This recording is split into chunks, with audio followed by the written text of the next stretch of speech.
Should I press or do you It's all set.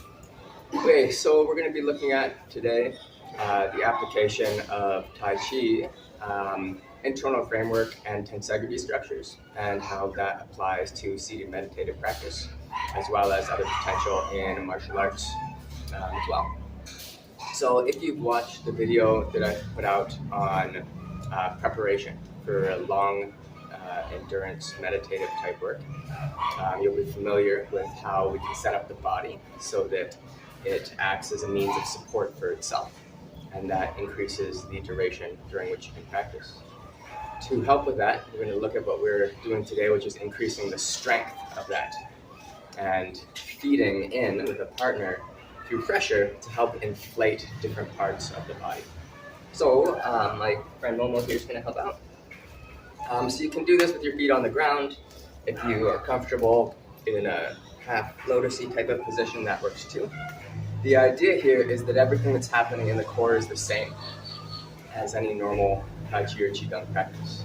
So if Momo here pushes into my arm and she puts a bunch of force in, I let that force fill the body. So if I lock the core here and squeeze and just keep pushing super hard, right? Now I squeeze my core, I get blasted back because there's now something for that force to lock onto.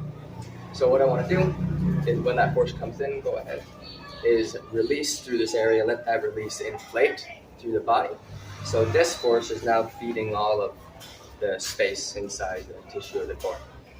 And this has very useful applications, thank you.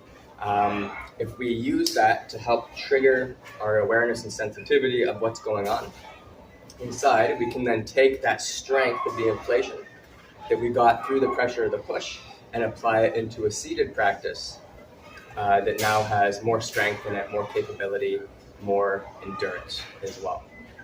So I'm going to help Momo here sort it out, and you can follow along if you like.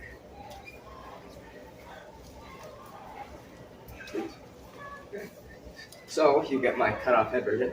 We're going to start by making sure her back isn't touching the chair, so the spine slightly tilted forward so that there's no resting on the chair.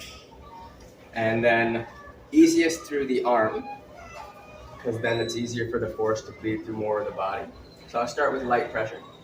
And what we want to avoid is bracing against it, and instead let this pressure start to fill the core. So the pressure here is almost like a turning on the tap of water, and then that water, this pressure here, fills the balloon. So we're going to let the core inflate, the middle ring inflate, the upper ring inflate, through the scapula and the chest start to inflate. We want to feel this connection through the hips and through the feet as well. And I'm not giving her too much immediately because I want to give time for the body to adjust. Yeah, and you feel, she wants to feel where she's bracing, and through those areas release into expansive inflation. Release so that this force fills those areas. If the release goes dead, then she'll collapse. So the release has to be allowed to pass through and fill all those gaps and spaces. And this basically has the effect of turning a person into like a water balloon, where any pressure gets balanced and harmonized. So you feel the places where the force is getting locked, alter the position a little bit, and release, expand, open. So we can take different parts of the body, different angles, to try to help feed specific areas that are locked up, and maybe we release here into expansiveness. Yeah, there you go, and that starts to fill the area. And in Tai Chi, we use this to create a very Peng-like, expansive, boingy personality within the energy and within the feeling. And in seated practice, you can use the same strength and direct it upwards for more meditative type practices. Good. And so once the arms, you've worked through the arms, you can then put a hand on the chest, and this is going to be harder, or the abdomen. Because you're not going through the arms, it's going to be a little more difficult. So we start with soft pressure, and we apply the same process. And I don't want to go too hard at once because I want to give her body the opportunity to get to notice. So right now we have a gap chain into.